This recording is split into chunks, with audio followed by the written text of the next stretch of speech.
নমস্কার, সকলে কুশল তো? চলে এলাম আরেকটা ভিডিও নিয়ে। শহর আর শহরতলি জুড়ে আস্তে আস্তে শীতের আমেজ নামছে, আর সেই আমেজ গায়ে মেখে আমি সকাল সকাল এক ঝুড়ি কড়াইশুঁটি ছাড়াতে বসে পড়েছি। কি আন্দাজ করতে পারছেন কেন? হয়তো ঠিকই ধরেছেন, কিন্তু এটা খুব চেনা বাঙালি একটা ডেলিকেসি, মানে এর এর কোনো ব্যাখ্যা হয় না। যে কোনো ভোজন রসিক মানুষই এটাকে দারুণভাবে ভালোবাসে, কিন্তু আজকে আমি বানাবো এই কড়াইশুঁটির কচুরি, তার সঙ্গে স্পাইসি আলুর দম, অনেকগুলো টিপস দিয়ে। একবার এই টিপস একদম আমার মতো ফলো করে দেখুন, আমি বলছি গ্যারান্টি নিয়ে যে আপনি প্রশংসা পাবেন। কড়াইশুঁটিগুলো ছেড়ে বেছে আলাদা করে ধুয়ে তো রাখলাম। এবার ময়দা মাখতে চলে এলাম। ঠিক 2.5 কাপ ময়দায় 2 টেবিল স্পুন সুজি, আর এই ধরুন 1.5 টেবিল স্পুন মতন সাদা তেল বা ঘিও দিতে পারে। তার সাথে সামান্য নুন আর পরিমাণ মতো জল দিয়ে একটা মাঝারি কনসিস্টেন্সির ডো বানাতে হবে। খুব নরম করা যাবে না, আবার বেশি শক্ত হলেও কচুরি বেলার সময় ফেটে যাবে। সুজি মেশানোর কারণে ভীষণ খাস্তা হবে কচুরিটা। আরও একটা ব্যাপার, এই সুজিটা ফুলতে দেওয়ার জন্য অন্তত 1.5 থেকে 2 ঘন্টা এটাকে ঢেকে রাখতে হবে। যদি তাড়া থাকে গরম জল ব্যবহার করতে পারেন। এইবার আমি কড়াইশুঁটিটা মিক্সিং জারে নিয়ে নিচ্ছি। কড়াইশুঁটিটা কিন্তু জাস্ট জল দিয়ে ধুয়ে জল ঝরিয়ে রাখা ছিল খানিকক্ষণ, একদম কাঁচা আর ফ্রেশ। তারপর সেটা শুধুমাত্র নুন দিয়ে বাটবো, অন্য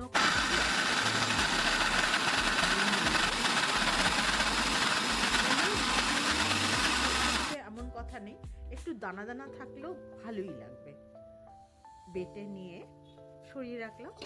তারপর কড়াইতে তেল গরম করে সেই তেলটা আমি সারা কড়াইয়ের গায়ে মাখিয়ে নিয়ে দিলাম একটু কালো জিরে ফোড়ন, আর আলাদা করে তেলের মধ্যে দিলাম আদা বাটা।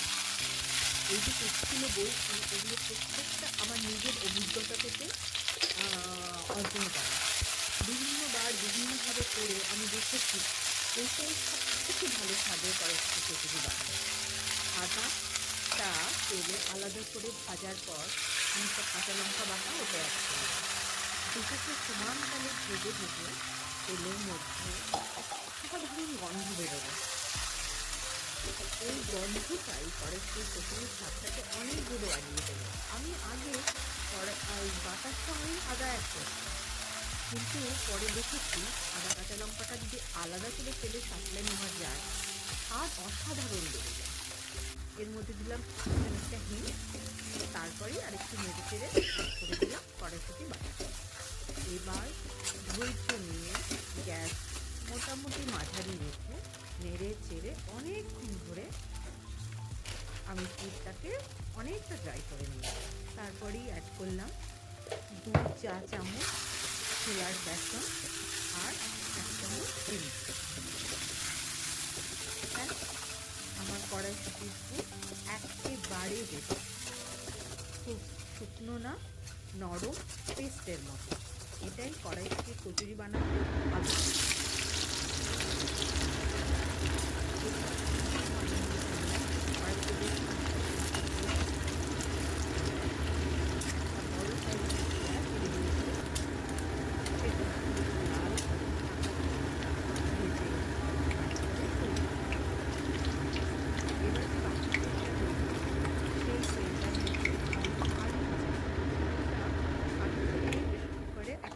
দিয়ে পাতলা খোসাগুলো হাত দিয়ে ছাড়িয়ে নিয়েছিলাম। গরম তেলে একটু হলুদ অ্যাড করে এক এক করে আলুগুলো ছেড়ে দিলাম। হলুদটা অ্যাড করলাম যাতে চড়বড় করে না ফুটে ওঠে তেল গায়ে। তারপর মিশিয়ে দিলাম নুন দিয়ে গ্যাসটা বাড়িয়ে খুব সুন্দর একটা রং আসা অবধি আলুগুলোকে ভেজে নিলাম। আলুগুলো বেশ লাল রঙের ভাজা হয়ে গেলে ওগুলোকে তেল ছেঁকে ছেঁকে একটা আলাদা বাটিতে সরিয়ে নিলাম। এবার বাকি তেলটার মধ্যে দিলাম গোটা জিরে আর কয়েকটা তেজপাতা ছিঁড়ে ফোড়ন। এটা মিক্সির বাটি করে দিলাম 1 আদা, টমেটো এইখানে আমি বেটে রেখেছিলাম। টমেটোটা পরে দেওয়ার ফলে খুব একটা ভালো মিহি হয়নি, কিন্তু অসুবিধা নেই, মশলা কষতে কষতে সুন্দর নরম হয়েছে।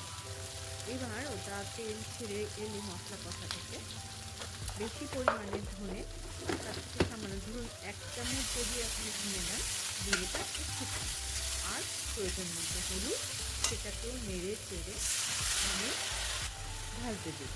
মশলাটা কষে যখন শুকিয়ে সুন্দর রং এলো এবং তেল ছাড়তে শুরু করলো, তখন মিষ্টি ধোয়া জল দিয়ে ওটাকে আবার কষিয়ে নিয়ে এবার অ্যাড করে দেবো আমার আগে থেকে ভেজে রাখা আলুটা।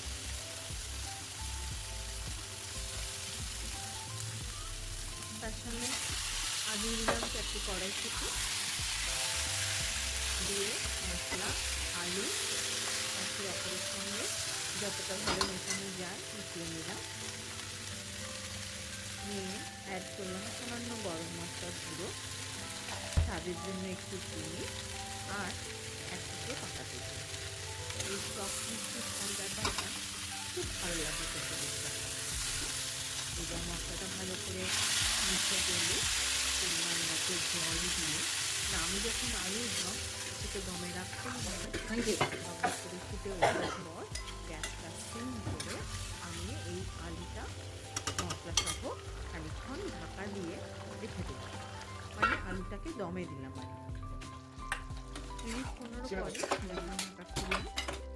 ঝোলটা অনেকটা টেনে এসেছে, তখন উপর থেকে আগে ভেজে সরিয়ে রাখা পেঁয়াজের বেরেস্তাটা ছড়িয়ে দিলাম, দিলাম 1 আঁটি ধনেপাতা হাত দিয়ে ছিঁড়ে উপরে ছড়িয়ে দিলাম, আর দিলাম আরেক চামচ ছোট চামচের গরম মশলা গুঁড়ো। দেখে লোভনীয় লাগছে তো? ব্যাস, আলুর দম রেডি। এবার চলে এলাম কচুরি বানাতে। সেই যে মেখে রাখা ডো 2 ঘন্টা মতন রাখার পর তার থেকে ছোট ছোট লেচি একটু লুচির থেকে বড় সাইজের কেটে তাতে ছোট 1 চামচের মতো পুর ভরে আঙুল দিয়ে ঠেসে ঠেসে ওটাকে ভেতরে ঢুকিয়ে সুন্দর করে লেচিগুলো বানিয়ে আগেই রেখে দিলাম।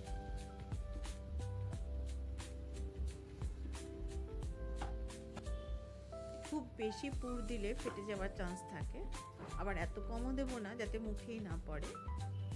দেখতেই পাচ্ছেন বেশ অনেকটাই পুর আছে। এবার এইভাবে লেচিটাকে যদি আঙুল দিয়ে স্প্রেড করে নেওয়া যায়, তাহলে পুরটা লেচির সমস্ত জায়গাতে সুন্দরভাবে ছড়িয়ে যায়। আর আলতো হাতে সামান্য একটু তেল লাগিয়ে, ময়দা যদি সুন্দর মাখা হয় তাহলে বেলার জন্য কিচ্ছু ব্যবহারই করতে হয় না, কোনো তেলই ব্যবহার করতে হয় না। আমারটা দেখতে পেলেন আমি তেল ব্যবহারই করলাম না। এবার ভাজারও কিছু ট্রিক্স আছে, যেটা হচ্ছে গ্যাসটা হাই ফ্লেমে রেখে তেলটাকে একদম ভালো গরম করে নিয়ে কচুরিটা ছাড়তে হবে। কচুরিটা ছাড়ার সাথে সাথেই আমাকে গ্যাসটা সিম করে দিতে হবে। এবার ধৈর্য নিয়ে ওই সিম গ্যাসেই কচুরিটাকে ভাজতে রাখলে ও আস্তে আস্তে আপনি একটা ফুলে বলের মতো ফুলে উঠবে। ব্যাস, আপনার কচুরি রেডি। যদি কখনো ফুলতে দেরিও করে, গরম তেল করে আস্তে আস্তে যদি দিতে থাকেন, তাহলে খুব সহজেই কচুরিগুলো একদম টোপরের মতো ফুলে উঠবে। যারা প্রথমবার বানাচ্ছেন তারাও যদি আমার এই সব কটা টিপস ফলো করে ভিডিওটা ভালো করে দেখে বানান, তাহলে আমি কথা দিচ্ছি, আবারও বলছি, একদম 1 নম্বর কড়াইশুঁটি কচুরি হবে। কেউ বলবেই না যে আপনি আজকে প্রথমবার বানাচ্ছেন। একবার করে দেখবেন, আমি বলছি একদম ফেল হবেন না। ব্যাস, আমার কচুরি ভাজা রেডি। এবার আলুর দমের সঙ্গে সার্ভ করার পালা। দেখেছেন তো পুরটা কীরকম সমস্ত কচুরিটার মধ্যে ছড়িয়ে পড়েছে? কেমন লাগলো আমার রেসিপি? যদি ভালো লাগে পাশে থাকবেন সাবস্ক্রাইব করে। আর যদি কোনো ভুল ভ্রান্তি বা অন্য কোনো টিপস দেওয়ার হয়, কমেন্টে অবশ্যই জানাবেন। আজ আসি।